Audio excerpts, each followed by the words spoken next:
इस सीज़न में एक ENT के हवाले से बहुत अहम टॉपिक है, जिसमें कान की मुख्तलिफ बीमारियां जो बरसात के मौसम में ज़्यादा हो जाती हैं।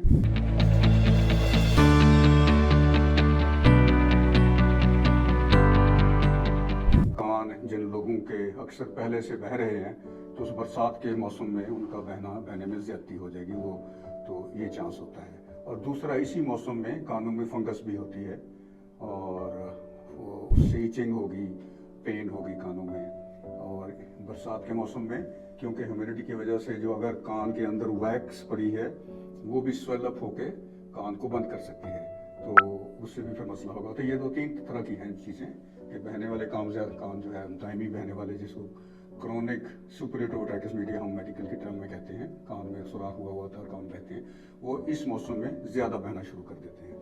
इसी तरह फंगस भी होती है और तीसरी चीज़ है कि वैक्स वाला पूरे कान बंद कर देते हैं। तो इन जो मसाइल का किस तरह बच सकते हैं और जब ये हो जाए तो उसकी मैनेजमेंट क्या है, ये है हमारा आज का टॉपिक। तो बरसात के मौसम में ह्यूमिडिटी क्योंकि इसमें बड़ा अहम रोल अदा करती है, इस जो बहने वाले कान हैं दायमी, उनमें हम अक्सर उनको पेशेंट्स को ये एडवाइस करते हैं कि कान में पानी नहीं जाने देना। जब ये बरसात के मौसम में नेचुरली ही ह्यूमिडिटी ज़्यादा होती है तो उसमें फिर ये खुद से ही कान बहना शुरू हो जाते हैं।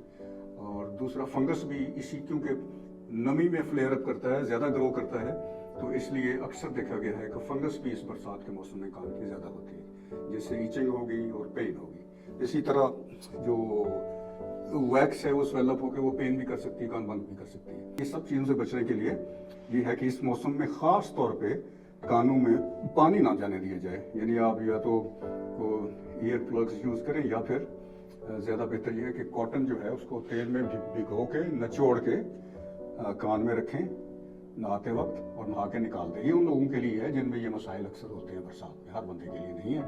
तो जब ये हो जाए, मसलन कान बंद हो गया वैक्स से, तो फिर खुद से ट्राई नहीं करनी चाहिए, खुद से उसको निकालने की कोशिश नहीं करनी चाहिए।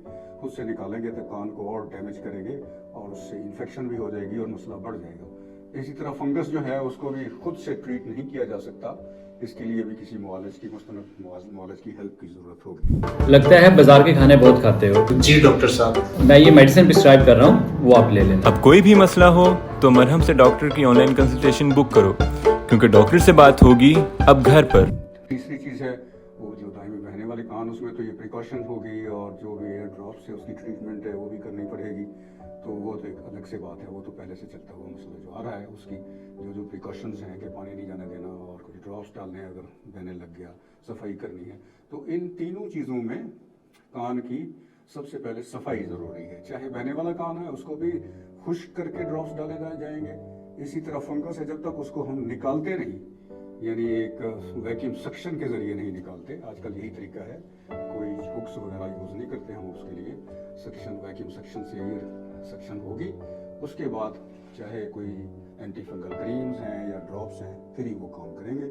और फंगस के मामले में तो ये है, इसकी ट्रीटमेंट बाकी चीज़ों से ज़्यादा देर तक 3-4 हफ्ते करनी पड़ती है, फिर से जाके ये ठीक होती है। क्योंकि अगर अधूरी ट्रीटमेंट छोड़ देंगे तो पीछे जो स्पोर्स उसके बचे हुए होते हैं वो दोबारा से डिजीज़ कॉज कर सकते हैं। बहरहाल इन तीनों ही चीज़ों में कान को जो है पानी से बचाना बहुत ज़रूरी होता है। ये ख़ास प्रिकॉशन है इसकी जो की जाएगी। अगर हो जाए तो फिर मुआलिज के पास ही जाएं, खुद से कोशिश ना करें इसको वैक्स को या फंगस को निकालने की, अदरवाइज आप और ज़्यादा अपने लिए मसला क्रिएट कर सकते हैं। मेरा नाम डॉक्टर मोहम्मद रियाज चौधरी है। मैं I am professor of ENT और इस वक्त प्रैक्टिस कर रहा हूँ लतीफ़ हॉस्पिटल अल्लाह जौहर टाउन में और Umar Hospital and Cardiac Center Johar town.